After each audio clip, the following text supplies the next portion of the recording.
আর জাকাতটা কোন কোন খাতে আলোচনা করে দিবেন এটাও কিন্তু আমার আল্লাহ তাআলা কোরআনে বলেছেন। জোরে কান সুবহানাল্লাহ। কোন খাতে জাকাত দিবেন, কয় খাতে জাকাত দিবেন আলোচনা করেছেন কে? আল্লাহ আলোচনা। সেই আলোচনাটা আমি কিছু বলি সংক্ষিপ্ত আকারে। আল্লাহ তাআলা বলেছেন ইন্নামাস সাদাকাতু লিল ফুকারা, অবশ্যই জাকাতের মাল পাবে গরিব ফকির। কে সে পাবে? ফাকির মানে ফকিররা পাবে জাকাতের মাল। কারা পাবে বলেন? কারা পাবে জাকাতের মাল বলেন? ফকির। এক নম্বর কি পাবে? ফকিররা পাবে এক নম্বর। ফকির। জাকাতের মাল পাবে কারা? কথা বলে না। ফকির। ফকির চিনেন আপনারা? ফকির, ফকির মানে নিঃস্ব যারা, যাদের কিছু নাই, এরা হলো ফকির। হ্যাঁ, গরিব মিসকিন ফকির ভিতরে আলাদা একটা আছে, এটা সংজ্ঞা আছে। খালি গরিব মিসকিন বললে হবে না। ফকির আল্লাহ তাআলা কিভাবে বলতেছে দেখেন। এক নম্বর হলো ফকির। ফকির হলো যে নিজের এবং পরিবারের অবশ্যই প্রয়োজনীয় আসবাবপত্রের সামান্য কিছু পায়, সে হলো ফকির। দুই নম্বর হলো আল্লাহ রাব্বুল আলামিন বলেন ওয়াল মাসাকিন, মিসকিন। বলেন কি? মিসকিন যারা নিজের এবং পরিবারের অবশ্যই প্রয়োজনীয় আসবাবপত্রের কিছু পেয়ে থাকে বা অর্ধেকের বেশি পেয়ে থাকে, এবং তবে তাদের অভাব কি সবসময় অভাব থাকে, এর হলো। তাহলে এইদিকে আমি যাব না, আমি জাকাতের মূল পয়েন্টে আসি। জাকাত আমাদেরকে দিতে হবে। জাকাতটা আল্লাহ তাআলা ধনীদের জন্য ফরজ করে দিয়েছেন। জাকাত কিসের জন্য ফরজ করে? ধনীদের জন্য ফরজ করে দিয়েছেন। নামাজ যেমন সবার জন্য ফরজ, কিন্তু জাকাত কিন্তু সবার জন্য ফরজ না।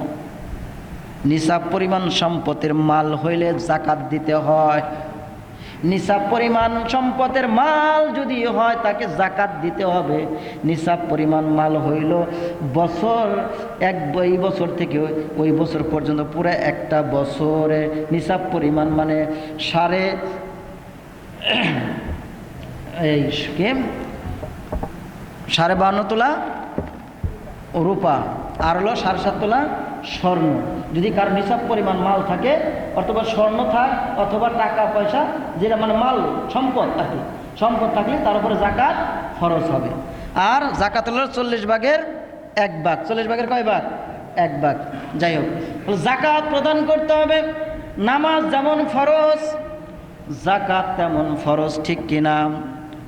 নামাজ যেমন ফরজ, আপনার কিন্তু হজও তেমন ফরজ। নামাজ যেমন ফরজ, রমজান মাসের রোজা রাখাটাও তেমন ফরজ। তাহলে ফরজ আমাদের আসতেছে কয়টা? 5টা ফরজ আসতেছে। 5টা ফরজের মধ্যে 1 নম্বর হলো ঈমান, একটা ফরজ। ঈমান, আমানতু বিল্লাহ, আল্লাহর প্রতি ঈমান আনতে হবে। আমানতু বিল্লাহ, ঈমান একটা ফরজ। ঈমান ফরজ, নামাজ ফরজ, জাকাত ফরজ, হজ ফরজ, রোজা ফরজ। কয়টা ফরজ? জোরে বলেন কয়টা ফরজ? এই 5টা হলো ইসলামের স্তম্ভ। একটা ঘর যেমন খুঁটি ছাড়া টিকে না, তেমনি এই 5টা স্তম্ভ ছাড়া কিন্তু ইসলাম টিকবে না। এই জন্য জাকাত আদায় করা ফরজ, জাকাত আদায় করতে হবে। যাদের উপরে জাকাত ফরজ হয়েছে তারা অবশ্যই জাকাত আদায় করবেন। করবেন তো ইনশাআল্লাহ? জাকাতের ব্যাপারে আল্লাহ রাব্বুল আলামিন বলেছেন, সম্পদ আমি দিয়েছি, এই সম্পদ তুমি পবিত্র করার জন্য জাকাত প্রদান করো, কারণ জাকাত প্রদান করলে তোমার সম্পদটা পবিত্র হয়ে যাবে। জাকাত দিলে সম্পদ কি হয়? পবিত্র হয়। জাকাত দিলে কিন্তু সম্পদ কমে না, জাকাত দিলে সম্পদ বাড়ে। এই কথা কিন্তু আমার না, এই কথা স্বয়ং নবী বলেছে। জোরে কান সুবহানাল্লাহ। আল্লাহ নবী বলেছেন জাকাত দিলে সম্পদ বাড়ে।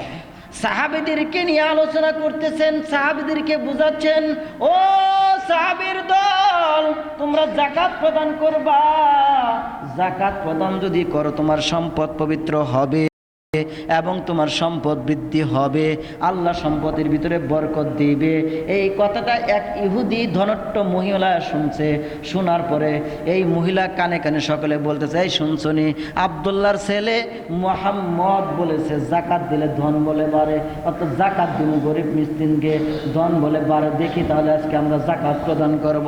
ইহুদি মহিলা জাকাত প্রদান করতেছে, গরিব মিসকিনদেরকে জাকাত দিচ্ছে, জাকাতের মাল হিসাব করে দেওয়ার পরে কিছুদিন পরে ওই মহিলা বাণিজ্য করার জন্য মদিনা থেকে সিরিয়া গমন করেছে, তার উট বল সব কিছু সৈন্যবাহিনী নিয়ে। 100,000 উট, শত উট নিয়ে তখন আরবের মদিনার মানুষগুলো সিরিয়া ব্যবসা করত, সিরিয়া ব্যবসা করার জন্য যাইতো। এই ইহুদি মহিলার উট নিয়ে কাফেলা নিয়ে সিরিয়া ব্যবসা করার জন্য চলে গিয়েছে। কিছুক্ষণ পরেই খবর আসছে মদিনার পথে অথবা সিরিয়ার মাঝামাঝি পথে এমন একটা জায়গা ডাকাতের দল ধরেছে। ডাকাতে ধরে কি ধরে না? ধরে না? ডাকাত আছে না বাংলাদেশে? মনে হয় নাই, আছে নাকি বাংলাদেশে ডাকাত? ডাকাত আছে, আমাদের দেশে ডাকাত আছে। ডাকাত আবার কয়েক প্রকার ডাকাত আছে। ডাকাতে ধরলে কি করে, যা আছে সব কি করে ছিনায় নেয়, দিলি দে না হলে শেষ, দিলি দে না হলে শেষ। ডাকাত পুঁথিমতে ডাকাতে ধরেছে কাফেলাদেরকে। ডাকাতে যখন ধরছে হইচই শুরু হয়ে গেছে। আর ওই যে ইহুদি মহিলা উঠনে পাঠাইছে কাফেলা, ওই ডাকাত দল যেই জায়গায় আছে, যেই স্থানে আছে, ওই স্থান থেকে একটু দূরে আছে। আল্লাহর কি কুদরত, আল্লাহর কি মহিমা! ওই ইহুদি মহিলার যতগুলো উট ছিল সমস্ত উটগুলো বসে পড়ছে। সুবহানাল্লাহ, আরো জোরে কান সুবহানাল্লাহ। কারণ কিসের জন্য? কুদরতের খেলা। ওই মহিলা বলছে জাকাত আমি দিব, যদি জাকাত দেওয়ার পরেও যদি আমার সম্পদ না বাড়ে, আব্দুল্লাহর ছেলে মুহাম্মদকে মানুষের সামনে অপমান করব। অপমান কাকে করবে? নবীকে অপমান করবে। দেখছেন নিয়ত করছে কি? জাকাত দিব ঠিকই, আব্দুল্লাহ ছেলে মুহাম্মদ বলে জাকাত দিলে সম্পদ বাড়ে, যদি সম্পদ না বাড়ে তাহলে মুহাম্মদের খবর আছে। মহিলার নিয়ত করছে, কিন্তু আল্লাহ তাআলার কুদরতের খেলা শুরু হয়ে গেছে। ওই দিক দিয়ে ডাকাতি শুরু হয়ে গেছে, আর এই দিকে ইহুদি মহিলার উটগুলো বসে পড়েছে।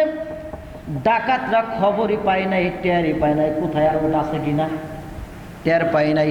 ডাকাতি যখন ওই সৈন্যবাহিনী যখন উটের বাহনরা যখন উটকে উঠাইতে যায় কিন্তু উট উঠে না।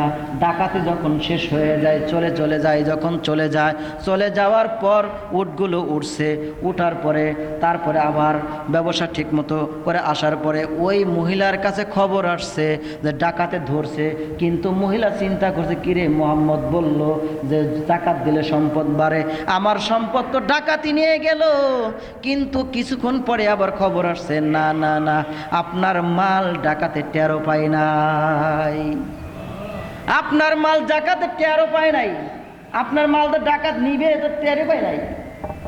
মহিলা আশ্চর্য হয়ে গেছে। মহিলা বলছে, ঠিক তো আব্দুল্লাহর ছেলে মুহাম্মদ যা কয় সব সত্য, ঠিক কিনা? এই জন্য মদিনার মানুষ, মক্কার মানুষ, সারা বিশ্বের মানুষ আল্লাহর নবীকে বলছে আল আমিন। কি বলছে? আল আমিন। এই জন্য আল্লাহর কুদরতের খেলা বড় দায়। আল্লাহর নবী যা বলছেন কখনো মিথ্যা বলেন নাই, সব সত্য বলছে, ঠিক কিনা? হাকিকত সে তো দুনিয়া বে খবর হাই, দুনিয়া কি নুমাইশ পর নজর হাই, নমি গোয়ম কে আজ দুনিয়া জুদাবাস, বহর কারে কে বাসিবা খুদাবাস, জিসতে দুনিয়া আজ কাবুদা ফিল বুদান নাইকা মা শোগ চুপ্রাহা হো জিন্দা জর ইয়া ইলাহি তো মেরা মাবুদ হাই ইয়া ইলাহি তো মেরা মাশুক হাই ইয়া ইলাহি তু মেরা সত্তার হাই ইয়া ইলাহি তু মেরা জব্বার হাই। রহমান কে? জোরে বলেন রহমান কে?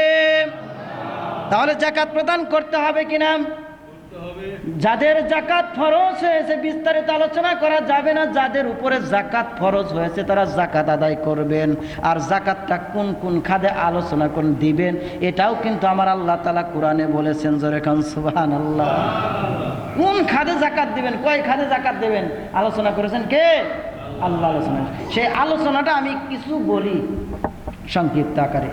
আল্লাহর নবী বলেছেন, আল্লাহ তাআলা বলেছেন ইন্নামাস সাদাকাতু লিল ফুকারা, অবশ্যই যাকাতের মাল পাবে গরিব ফকির। কে সে পাবে? ফাকির মানে ফকিররা পাবে যাকাতের মাল। কারা পাবে বলেন? কারা পাবে যাকাতের মাল বলেন? ফকির। এক নম্বর কি পাবে? ফকিররা পাবে। এক নম্বর ফকির। যাকাতের মাল পাবে কারা? কথা বলে না। ফকির। ফকির চিনেন আপনারা? ফকির, ফকির মানে নিঃস্ব যারা, যাদের কিছু নাই এরা হলো ফকির। হ্যাঁ, গরিব মিসকিন ফকির ভিতরে আলাদা একটা ইয়ে আছে, এটা সংজ্ঞা আছে। খালি গরিব মিসকিন বললে হবে না। ফকির আল্লাহ তাআলা কিভাবে বলতেছে দেখেন। এক নম্বর হলো ফকির। ফকির হলো যে নিজের এবং পরিবারের অবশ্যই প্রয়োজনীয় আসবাবপত্রের সামান্য কিছু পায়, সে হলো ফকির। দুই নম্বর হলো আল্লাহ রাব্বুল আলামিন বলেন ওয়াল মাসাকিন, মিসকিন। বলেন কি? মিসকিন যারা নিজের এবং পরিবারের অবশ্যই প্রয়োজনীয় আসবাবপত্রের কিছু পেয়ে থাকে বা অর্ধেকের বেশি পেয়ে থাকে এবং তবে তাদের অভাব কি সবসময় অভাব থাকে, এরা হলো মিসকিন। তাহলে ফকির মিসকিনের ভিতরে কিছু পার্থক্য আছে। এরপরে হলো ওয়াল মাসাকিনের পরে আল্লাহ তাআলা বলেন ওয়াল আমিলিনা আলাইহা, যাকাত আদায় নিয়োজিত কর্মচারীরা। আলাইহা মানে দ্বিবচন লাগাইছে। বচন কয়টা? হ্যাঁ, দুইটা। ইংরেজিতে বচন কয়টা? দুইটা। বাংলায় বচন দুইটা। এক বচন বহু বচন, কিন্তু আরবিতে বচন তিনটা। আরবিতে বচন কয়টা? আরবিতে বচন হলো তিনটা। এক নম্বর হলো ওয়াহেদ। এক নম্বর কি? ওয়াহেদ এক বচন। তাসনিয়া দ্বিবচন। জুমা বহু বচন। বচন তিনটা, এক বচন, দ্বিবচন, বহু বচন। এক বচন মানে একক, দ্বিবচন মানে একের পর দ্বিবচন, আর বহু বচন মানে দুইয়ের অধিক যেগুলো আছে সব হলো বহু বচন। তাহলে বাংলায় বচন দুইটা, ইংরেজিতে দুইটা, কিন্তু আরবিতে বচন হইল তিনটা। দেখছেন আরবিতে বচন কয়টা?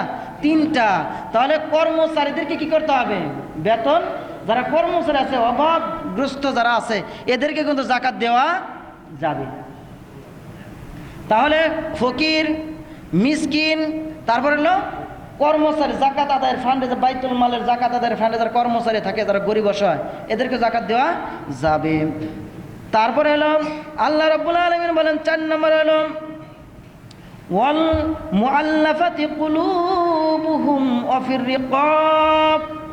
আল্লাহ রাব্বুল আলামিন বলতেছেন দিনের প্রতি যাদের নিয়োজিত দিনের প্রতি যাদের অন্তর আকৃষ্ট দ্বারা উদ্দেশ্য নিজ গোত্রের সম্মান, আনুগত্যের পাত্র এমন নেতৃত্ববর্গ যাদেরকে অর্থ দান করলে ইসলাম গ্রহণ করার সুবিধা পাওয়া যায়, এমন লোকদেরকেও যাকাত প্রদান করা যাবে। 5 নম্বরে আল্লাহ রাব্বুল আলামিন বলতেছেন ওয়াফি সাবিলিল্লাহি ইবনিস সাবিল।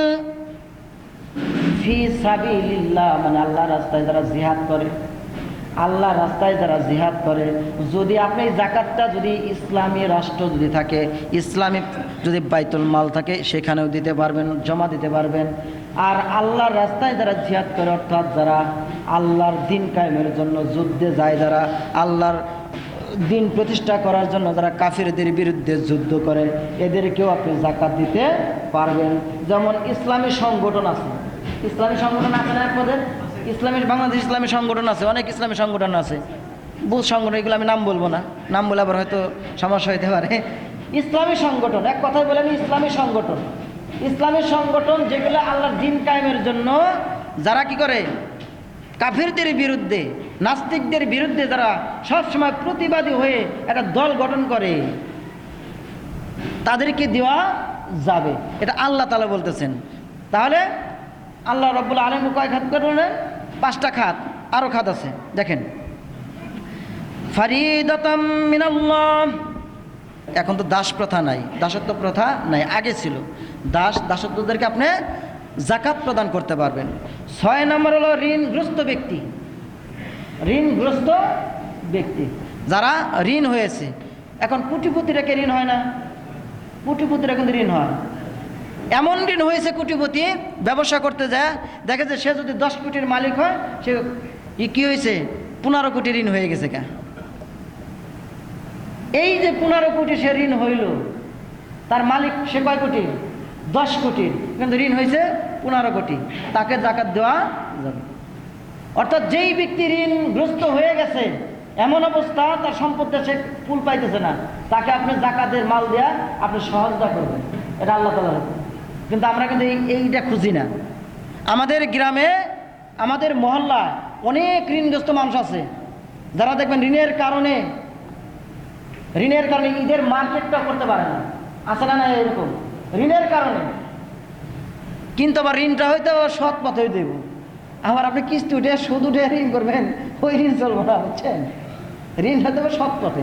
মনে করেন ঝগড়া লাগছে, দুই পক্ষে ঝগড়া লাগছে, ঝগড়া ফিরে বেড়ছে, মনে করেন ঝগড়া ফিরে বেড়ছে, মানে আপনি একজনের সহযোগিতা করছেন, এমন সহযোগিতা করতে গেছেন যে ঋণ হয়ে গেছেন, বহুত টাকা ঋণ হয়ে গেছেন, যা আপনার সম্পদ দেওয়া সম্ভব না, তখন আপনাকে জাকাত দেওয়া যাবে। এইভাবে ঋণ হওয়া, মানে সৎ পথে ঋণ হওয়া। তাহলে 7 নম্বর হলো আল্লাহর রাস্তায় দান করতে হবে। কার রাস্তা? আল্লাহর রাস্তা। এখন আল্লাহর রাস্তায় দান করতে হলে আল্লাহর রাস্তা দান করবেন। আল্লাহর রাস্তাটা কি? আল্লাহর একটা রাস্তা আছে, ইহদিনাস সিরাতাল মুস্তাকিম, যে সরল সঠিক পথ যদি মানুষ পাইতে চায়, আল্লাহর একটা রাস্তা আছে না? সেই রাস্তায় আমাদেরকে খরচ করতে হবে। এখন দেখেন, মাদ্রাসা এটা আল্লাহকে চেনার রাস্তা, কোরআন চেনার রাস্তা, ঠিক কিনা? দিন চেনার রাস্তা।